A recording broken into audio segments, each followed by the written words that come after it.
कार्यक्रम की शुरुआत में जो रेशियो था वो लगभग 4:1 का था, जो इस समय ट्रिम होकर 3:1 के आसपास हो गया। उस पर आपकी ध्यान होना चाहिए। तो निफ्टी बैंक डे हाई से कितना हल्का हुआ है वो डेटा भी आपकी स्क्रीन पर साफ आता हुआ दिखाई देगा, काफी कूल ऑफ। और एक और चीज इस पर आपकी नजरें होनी चाहिए, एक नजर आपकी हमेशा इस तरह के माहौल में होनी चाहिए कि डाउ फ्यूचर्स क्या कर रहा है। तो डाउ फ्यूचर्स अब 90 अंकों की गिरावट पर और नैस्डैक फ्यूचर्स 40 अंक नीचे, ये है फिलहाल हाल 240 पर। चलिए अब थोड़ा सा गियर शिफ्ट करते हैं या ये कहें टारगेट शिफ्ट करते हैं। बात करते हैं डिफेंस शेयरों की, जहां पर पिछले कई दिनों से लगातार तेजी देखने को मिली है।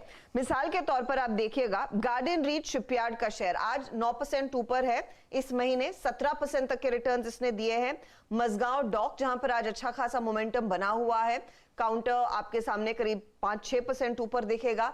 19% के रिटर्न्स इस महीने में। कोची शिपयार्ड इस महीने यानी कि सितंबर वाले महीने की मैं बात कर रही हूँ, कोची शिपयार्ड भी 19% तक के रिटर्न्स। हाल थोड़ा सा साइडवेज जरूर रहा। Year to date in stocks में और भी बेहतर चाल देखने को मिली है।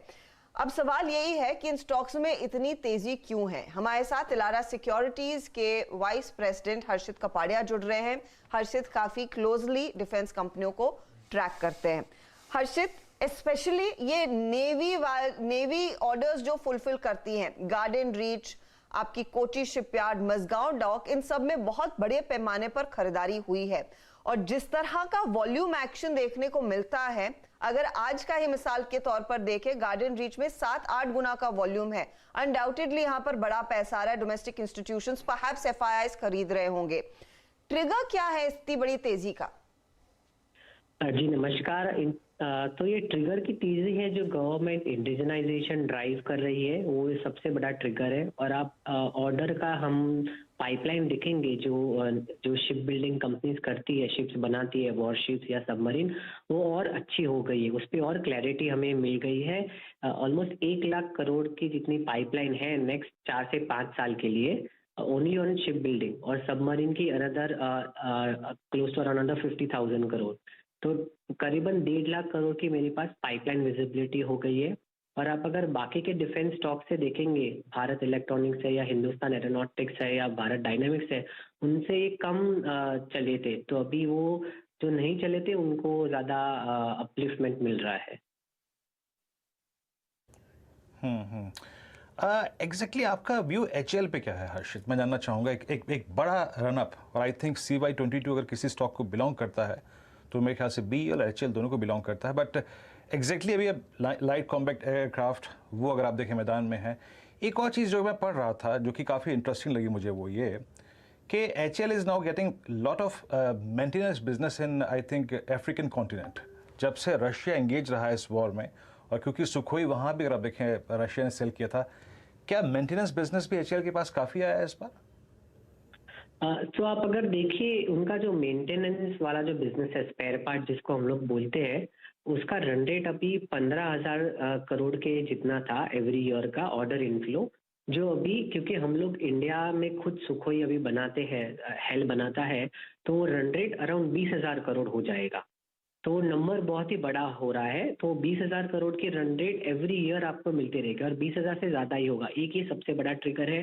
दूसरा जो ट्रिगर है वो है, आप इंडिजनाइजेशन में देखिए, सबसे बड़ी जो खरीदारी होती है वो एयरक्राफ्ट और हेलीकॉप्टर्स की होती है। और काफ़ी कुछ जो प्रोजेक्ट्स जो गवर्नमेंट ने जो इंपोर्ट कर रहे थे, हम लोग ने गवर्नमेंट ने स्टॉप कर दिए, और गवर्नमेंट ने बोला है हमारे जो हेल बनाते हैं, हेलीकॉप्टर्स हो या एयरक्राफ्ट हो, वो सब इंडिजनाइज होगा। तो ये 2 बड़े ट्रिगर्स है। और साथ जैसे आपने बताया था, रशिया के वजह से हमारे लिए एक एक्सपोर्ट अपॉर्चुनिटी बड़ी है। बिकॉज आप ग्लोबली देखोगे, दुनिया में सबसे बड़े एक्सपोर्टर 2 ही थे, यूएस और रशिया।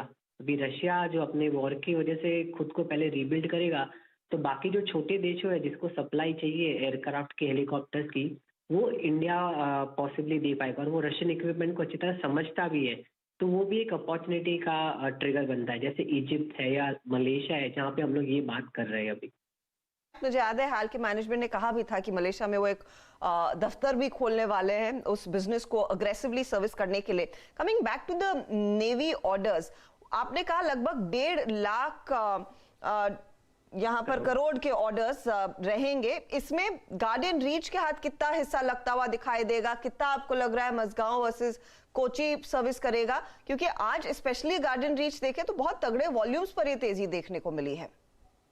जी, इसमें 1.5 लाख करोड़ में सबसे बड़ी अपॉर्चुनिटी मिल सकती है मझगांव डॉकयार्ड को, बिकॉज उसके पास सबमरीन भी है और वॉरशिप है। तो दोनों का मिला के अपॉर्चुनिटी साइज कुछ अराउंड 80,000 करोड़ का होता है। जीआरएससी की बात करूं तो उसका करीबन अराउंड 50 से 60,000 करोड़ का अपॉर्चुनिटी साइज होता है, और कोचिन शिपयार्ड की अपॉर्चुनिटी साइज अराउंड 30,000 से 40,000 करोड़ हो सकती है। साइजेबल ऑर्डर्स इन कंपनियों के हाथ अगले 4-5 सालों में लगेंगे। आपका टॉप पिक क्या रहेगा हर्षित? क्या प्रेफरेंस इन सरकारी कंपनियों पर है, या फिर हाल ही में जो निजी कंपनियां भी लिस्ट हुई हैं उसमें भी कुछ मौका है निवेशकों के लिए?